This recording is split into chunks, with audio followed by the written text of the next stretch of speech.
জানিয়ে দিব এই মুহূর্তে আমাদের হাতে এসেছে গুরুত্বপূর্ণ আপডেট সংবাদের শিরোনাম। শুরুতেই থাকছে লন্ডনে মাহফুজের উপর হামলা, যা বললেন নাহিদ ইসলাম। এবারে জানিয়ে দিব দেশে সাম্প্রদায়িক শক্তির উত্থান হচ্ছে বলে মন্তব্য বিএনপি নেতা গয়েশ্বরের। এদিকে যুগপৎ কর্মসূচিতে যাচ্ছে না এনসিপি। আরও জানাবো জাকসুর ভিপি জিতু জিএস মাঝারুল। সব শেষে জানিয়ে দিব এবার আগারগাঁওয়ে নিষিদ্ধ আওয়ামী লীগের ঝটিকা মিছিল, আটক 2। এতক্ষণ শুনছিলেন হাতে থাকা আপডেট সংবাদের শিরোনাম, এবারে বিস্তারিত। তবে তার আগে অনুরোধ রইল ভিডিওটিতে একটি লাইক এবং কমেন্ট করে জানিয়ে দিন ভিডিও সম্পর্কে আপনার মূল্যবান মতামত। আরও জানিয়ে দিন ভিডিওটি কোথা থেকে দেখছেন বা কোন জেলা থেকে দেখছেন। লন্ডনে মাহফুজের উপর হামলা, যা বললেন নাহিদ। অন্তর্বর্তী সরকারের তথ্য ও সম্প্রচার উপদেষ্টা মাহফুজ আলমকে হত্যা করতে সরকার ও উপদেষ্টা পরিষদের ভেতরে মৌন সম্মতি তৈরি হয়েছে বলে মন্তব্য করেছেন জাতীয় নাগরিক পার্টির আহ্বায়ক নাহিদ ইসলাম। শনিবার বিকেল 3:53 নিজের ভেরিফাইড ফেসবুক পেজে এক পোস্টে মন্তব্য করেন তিনি। ফেসবুক পোস্টে তিনি লিখেছেন, গণ অভ্যুত্থানের অন্যতম কেন্দ্রীয় চরিত্র ও অন্তর্বর্তী সরকারের উপদেষ্টা মাহফুজ আলমের উপর লন্ডনে হামলার চেষ্টা হয়েছে। এর আগে আমেরিকায় হামলা ও অপদস্থ করার চেষ্টা করা হয়েছে। বারবার মাহফুজ আলমের উপর আওয়ামী ফ্যাসিস্টদের হামলা, কারণ মাহফুজ আলমই টার্গেট। পরবর্তী ধাপে আমরা প্রত্যেকেই টার্গেট হব। আমরা জানি আমাদের জন্য কি অপেক্ষা করে আছে। গোপালগঞ্জে ফ্যাসিস্টদের নৃশংসতা আমরা দেখে আসছি, যোগ করেন নাহিদ।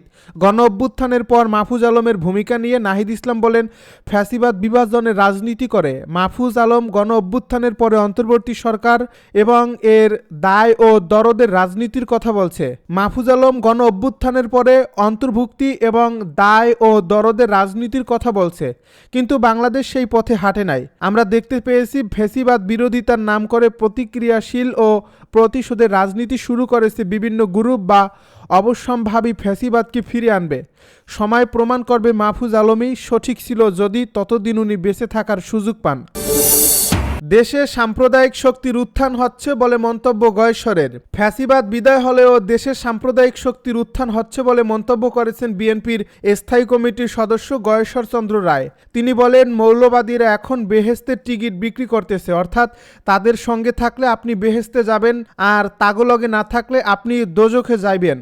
আর নিজেরা বেহেশতে যাইব কিনা সেই কথা তারা জানে না। সেজন্য আমি বলবো দেশে সাম্প্রদায়িক শক্তির উত্থান হচ্ছে।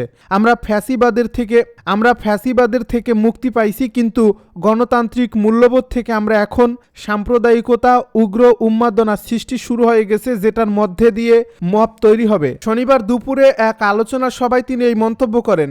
জাতীয় প্রেস ক্লাবের মাওলানা আকরাম খা হলে হিউম্যান রিসার্চ অ্যান্ড অ্যানালাইসিস ফাউন্ডেশনের উদ্যোগে জুলাই বিপ্লব ও আগামীর গণতন্ত্র ভাবনা শীর্ষক এই আলোচনা সভা হয়। যুগপৎ কর্মসূচিতে যাচ্ছে না এনসিপি। জাতীয় নাগরিক পার্টি এখনও কোনো জোট বা যুগপৎ আন্দোলনের বিষয়ে সিদ্ধান্ত গ্রহণ করেনি বলে জানিয়েছেন দলের জ্যেষ্ঠ যুগ্ম আহ্বায়ক ও রাজনৈতিক লিয়াজু প্রধান আরিফুল ইসলাম আদিব। শনিবার বিকেলে সামাজিক যোগাযোগ মাধ্যমে ফেসবুকে দেওয়া এক পোস্টে আরিফুল ইসলাম আদিব এ তথ্য জানান। তার এই পোস্টে জাতীয় নাগরিক পার্টির আহ্বায়ক নাহিদ ইসলাম শেয়ার করেছেন। এর আগে দেশের কয়েকটি গণমাধ্যমের খবরে বলা হয়, অবিলম্বে জুলাই সনদের বাস্তবায়ন সহ 4 দফা দাবিতে যুগপৎ কর্মসূচিতে যাচ্ছে জামায়াতে ইসলামী, জাতীয় নাগরিক পার্টি সহ 8টি রাজনৈতিক দল। শীঘ্রই পৃথক সংবাদ সম্মেলন করে দলগুলো কর্মসূচি ঘোষণা করবে। আরিফুল ইসলাম আদিব বলেন, 4 দাবিতে 8 দলের যুগপৎ কর্মসূচির যে নিউজ হয়েছে তা মিসলিডিং। তিনি বলেন, এনসিপি জুলাই সনদের আইনি ভিত্তি ও গণপরিষদ নির্বাচনের মাধ্যমে নতুন সংবিধানের যে দাবি, সেটির সঙ্গে অপরাপর রাজনৈতিক দলগুলোর সঙ্গে আনুষ্ঠানিক আলোচনা হয়েছিল, কিন্তু পূর্ণ সংখ্যানুপাতিক নির্বাচনের বিষয়ে এনসিপির কোনো অবস্থান নেই, বরং এনসিপি শুধু উচ্চকক্ষে পিয়ার বিষয়ে একমত। জাকসুর ভিপি জিতু জিএস মাঝারুল। অবশেষে জাহাঙ্গীরনগর বিশ্ববিদ্যালয় কেন্দ্রীয় ছাত্র সংসদ ও হল সংসদ নির্বাচনের আনুষ্ঠানিক ফল ঘোষণা করা হয়েছে।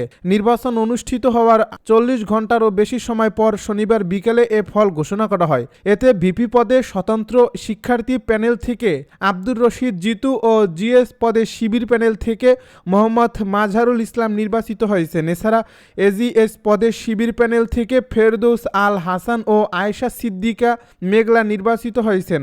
আরও নির্বাচিত হয়েছেন শিক্ষা ও গবেষণা সম্পাদক পদে আবু ওবায়দা ওসমা, পরিবেশ ও প্রকৃতি সংরক্ষণ বিষয়ক সম্পাদক পদে মোহাম্মদ সাফায়েত মীর, সাহিত্য ও প্রকাশনা সম্পাদক পদে মোহাম্মদ জাহিদুল ইসলাম, সাংস্কৃতিক সম্পাদক পদে মহিবুল্লাহ শেখ জিশান প্রমুখ। এবার আগারগাঁয়ে নিষিদ্ধ আওয়ামী লীগের মিছিল আটক 2। ঢাকার আগারগাঁয়ে অন্তর্বর্তী সরকারের বিরুদ্ধে বিক্ষোভ মিছিল করেছে নিষিদ্ধ আওয়ামী লীগের নেতাকর্মীরা। শনিবার বেলা 3:30টার দিকে বেতার ভবনের সামনে থেকে আগারগাঁও মেট্রো রেল স্টেশন পর্যন্ত বিক্ষোভ মিছিল করেন তারা।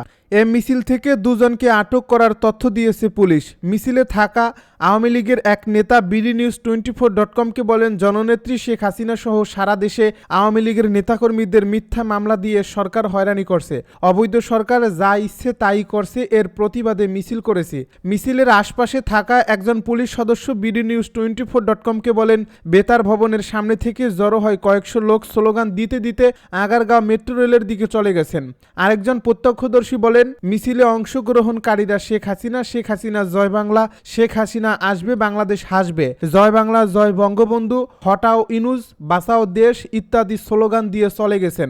শেরেবাংলা নগর থানার ওসি মোহাম্মদ ইমাউল হক বলেন, মিছিল করার সময় 2 জনকে আটক করা হয়েছে। সরকার বিরোধী আন্দোলনে ক্ষমতা হারিয়ে 2024 সালের 5 অগাস্টে দেশ ছেড়ে ভারতে চলে যান আওয়ামী লীগের সভাপতি শেখ হাসিনা। 3 দিন পর 8 অগাস্ট গঠন করা হয় অন্তর্বর্তী সরকার।